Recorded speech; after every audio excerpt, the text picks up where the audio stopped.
Kagising ko lang. And, $20 challenge.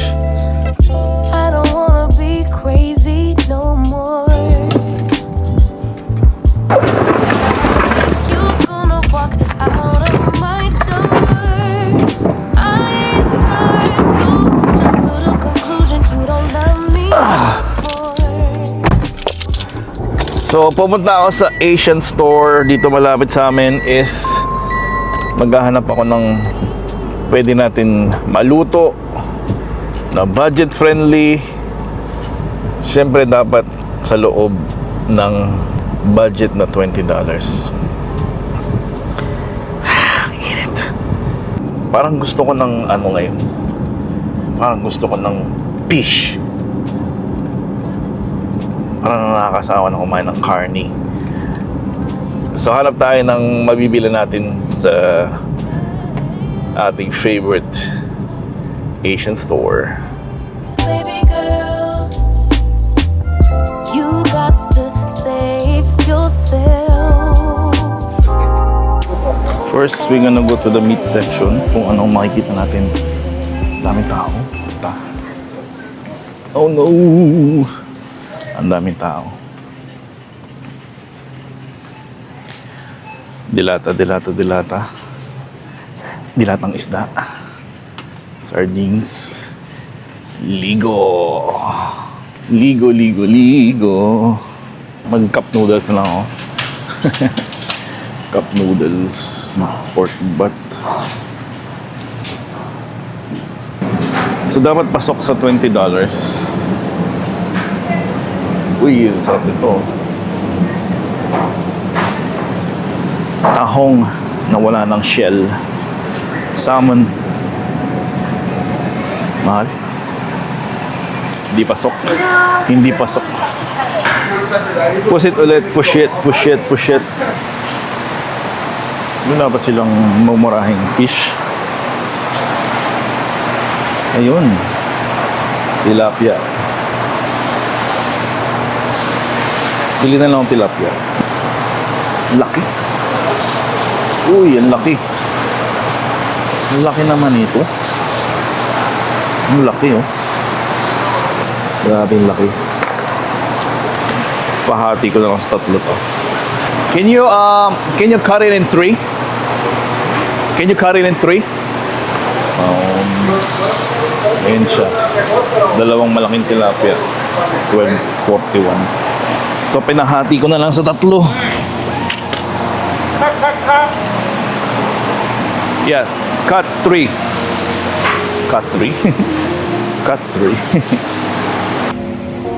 묻어져가는 우리 사이 왜 눈치 못했을까 내 시선은 너 하나뿐이었지 단 한 번도 I never thought you wanna leave me for another Thought it was all make-believe Thanks, sir. 아직 몰랐던 아픔들이 Okay, meron na akong 3 pounds. Ay, ano naman to? 3.5 pounds ng tilapia. So, medyo malaki siya. So, pinahati ko lang sa tatlo. So, may idea na ako anong lulutuin ko. Hanap na lang ako ng gata.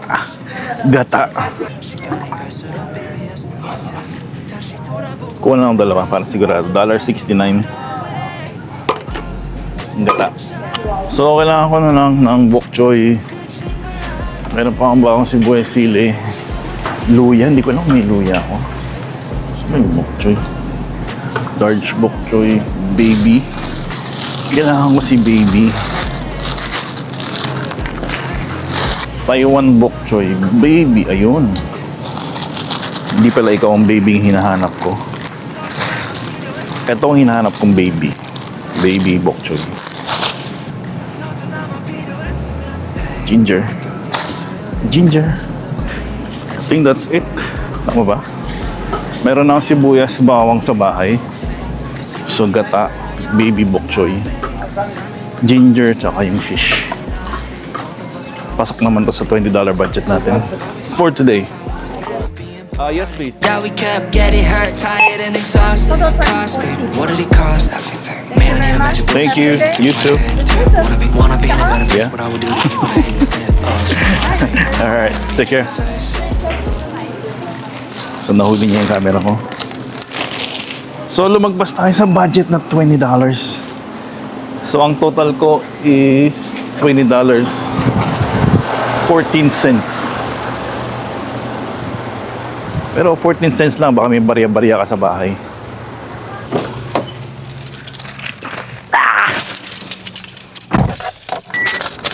So, $20.14.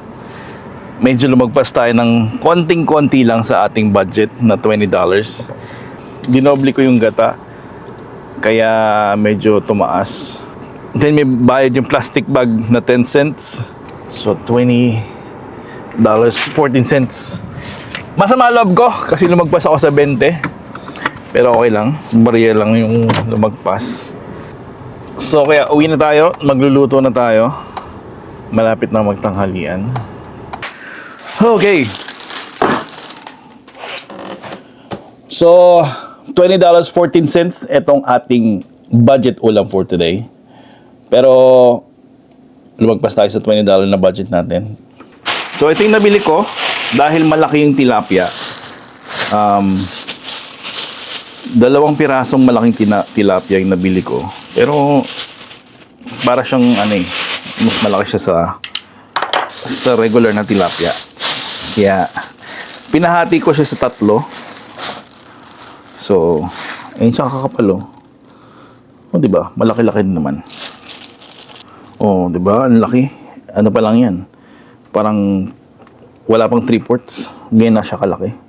So, usually nilagyan to ng kamatis. But, pwede naman wala. So, bumili ako ng luya. Meron pala akong luya dito. Hindi ako tumitingin. So, kailangan lang natin ng luya, bawang sibuyas, sili, then the bok choy.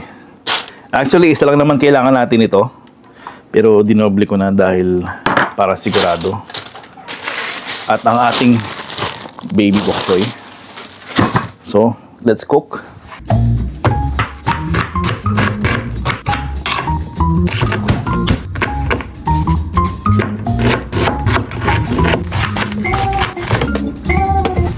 Napakasimple lang lutuin nitong ginataang tilapia na may baby bok choy. Siyempre, unang-una ang ating gagawin is maggisa ng sibuyas, bawang, at siyempre ang ating bida, ang luya. Pag medyo naluto na yung luya, lagyan natin ng paminta. At ang pangbalasa, ang ating patis. Halu-haluin mo lang sila hanggang sa mga muy mabango na yung bahay mo. Then, ilalagay na natin yung gata na nasa lata. Isang lata lang ginamit ko dito. Haluin nyo lang at hayaan natin siyang kumulo. Pag medyo lumalapat at kumukulo na ang inyong gata, ay pwede na natin ilagay ang ating bita, ang ating tilapia fish.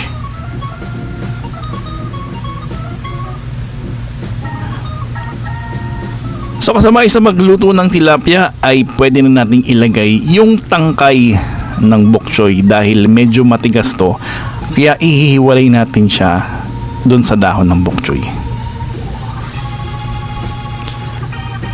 Then hayaan lang natin siyang maluto ng few minutes. Medyo ibiling-biling lang isda para maluto yung kabilang side, baka magtampo. Then takpan lang natin.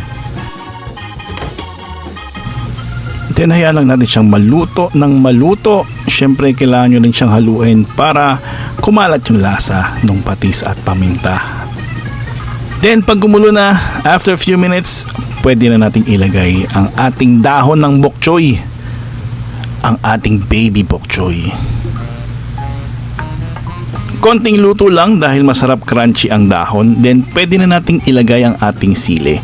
So ang ginamit ko dito ay serrano pepper dahil wala akong mabila na pangsigang na sili. Then konting lang, few minutes. After that, syempre may ulam ka na para sa iyong pamilya. Enjoy!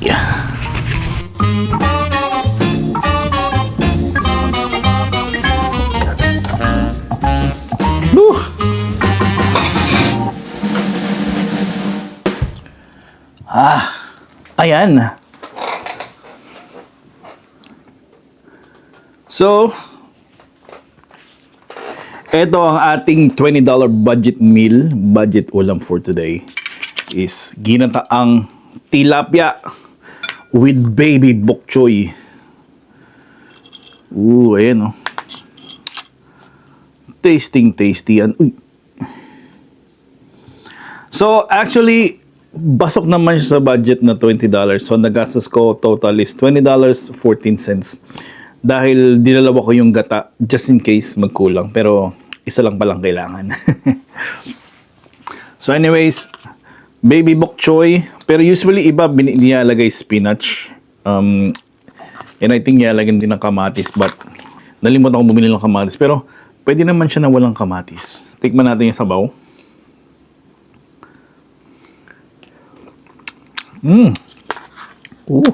Sarap.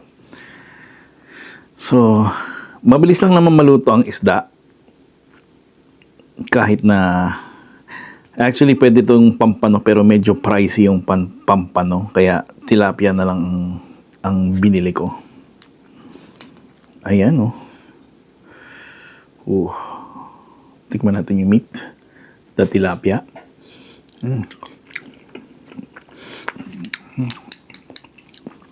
Wow, sarap. Sabing-sabi. Siyempre, bok choy. Kaya rin bok choy yung binili ko kasi yung mga anak ko is mas kinakain nila yung bok choy kaysa sa ibang mga green leafy veggies.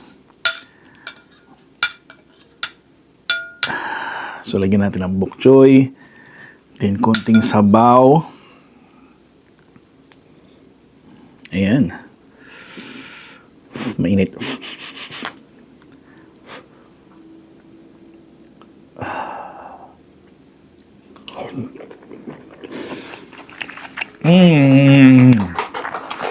Okay. Wow, bing suwabe.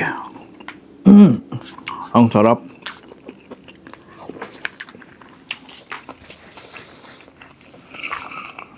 Pero sulit na sulit to. So for family of 4 to 6, kasyang-kasya na sa inyo. Yung tilapia na bili ko medyo ganito kalaki kaya dalawa rin binili ko so pinahati ko lang ng 3. What do you think? So kasyang-kasya yon sa buong pamilya. Malaking bagay yun kaysa kumain kayo sa labas, nag-spend kayo ng $100 to $200 para sa isang meal, magluto na lang kayo sa bahay. $20, kaya mo nang pakainin yung buong pamilya mo. Or kung 2 lang kayo, 3 lang kayo, di mga ilang araw nyo ng ulam to, di ba?